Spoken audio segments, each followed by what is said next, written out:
नमस्कार दोस्तों, आपका स्वागत है रहस्यमय दुनिया में। कभी डर, कभी जिज्ञासा, कभी आश्चर्य और कभी अनकहे राज। अगर आपको हमारी कहानी पसंद आए तो वीडियो को लाइक करें, चैनल को सब्सक्राइब करें, बेल आइकन दबाएं और अपनी राय कमेंट में जरूर बताइए। बहुत समय पहले जब इस धरती पर राजाओं का शासन था, तब एक राजा ने इस गांव पर राज किया। उसके पास धन, वैभव और शक्ति की कोई कमी न थी, पर उसका हृदय निर्दयी और अहंकारी था। वह अपनी ही प्रजा पर अत्याचार करता, उनकी मेहनत की कमाई लूट लेता और विरोध करने वालों को मौत के घाट उतार देता। अपने पापों को छिपाने और दुनिया को धोखा देने के लिए उसने गांव के बाहर एक विशाल हवेली बनवाई। हवेली के बीचों बीच उसने भगवान ईश्वर की एक भव्य मूर्ति स्थापित कर दी ताकि लोग उसे धर्मात्मा समझें। लेकिन ईश्वर की छाया में किए गए पाप ज्यादा समय तक छुप नहीं सकते। प्रजा की पीड़ित आत्माओं ने हवेली को शाप दिया। कहते हैं वही शाप आज भी हवेली की दीवारों में कैद है। समय बीता, सदियां गुजर गईं, राजा और उसका वंश मिट गए, पर हवेली आज भी खड़ी है, टूटी दीवारों, झुके खंभों और वीरान खिड़कियों के साथ। लोग उसे ईश्वर हवेली कहते हैं। गांव वाले मानते हैं जब घड़ी रात के 12 बजाती है तो हवेली के भीतर से अजीब आवाजें गूंजती हैं। कभी घंटियों की टन-टन, कभी किसी की चीख, कभी कराहने की आवाज। गांव का कोई भी इंसान वहां कदम रखने की हिम्मत नहीं करता। लेकिन एक दिन शहर से आया एक युवा पत्रकार राघव इस रहस्य को उजागर करने निकल पड़ा।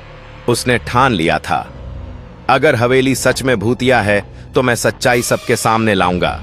राघव टॉर्च लेकर हवेली में घुसा। अंदर चारों ओर धूल, मकड़ी के जाले और टूटी तस्वीरें पड़ी थीं। जैसे ही उसने कदम रखा, दरवाजा अपने आप धड़ाम से बंद हो गया। उसका दिल धड़क उठा। क्या कोई मेरे पीछे आया? वह आगे बढ़ा तो देखा, दीवार पर टंगी भगवान ईश्वर की टूटी मूर्ति थी।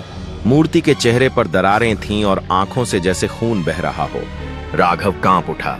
अचानक पीछे से किसी के चलने की आवाज आई। ठक ठक ठक। उसने टॉर्च घुमाई तो देखा एक लंबी परछाई दरवाजे से गुजरकर गायब हो गई। राघव ने हिम्मत करके सीढ़ियों पर कदम रखा। ऊपर पहुंचते ही उसे एक कमरा मिला।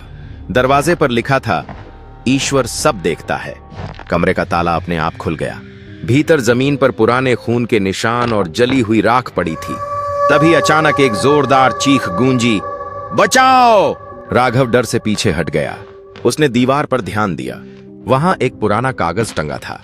उस पर लिखा था, इस हवेली में जो भी आया उसने अपने पाप छिपाने चाहे, पर ईश्वर ने उसे यहीं कैद कर लिया। राघव के पैरों के नीचे की फर्श अचानक टूटी और वह तहखाने में गिर पड़ा। तहखाने में दियों की हल्की लौ जल रही थी और बीचों बीच लोहे की सलाखों के पीछे कंकाल पड़े थे। हर कंकाल की आंखों में लाल धागा बंधा था। अचानक काली छाया उसके सामने खड़ी हो गई। छाया से गूंजती आवाज आई, राघव, तू सच जानना चाहता है? सुन, यह हवेली शापित है। यहां के राजा ने अपने ही प्रजाजनों को अन्याय करके मार डाला था। उनके खून की चीखें आज भी हवेली में गूंजती हैं। राघव कांपते हुए बोला, और ईश्वर की मूर्ति क्यों टूटी हुई है? आवाज गरजी, क्योंकि इंसान ने ईश्वर के नाम पर पाप किए। अब यह हवेली ही उनका प्रायश्चित है।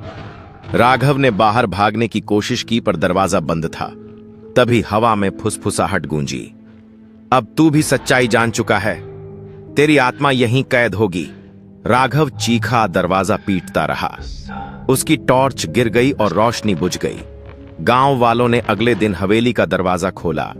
वहां सिर्फ एक टूटी हुई टॉर्च और दीवार पर लिखा नया संदेश था, ईश्वर सब देखता है। और अब राघव भी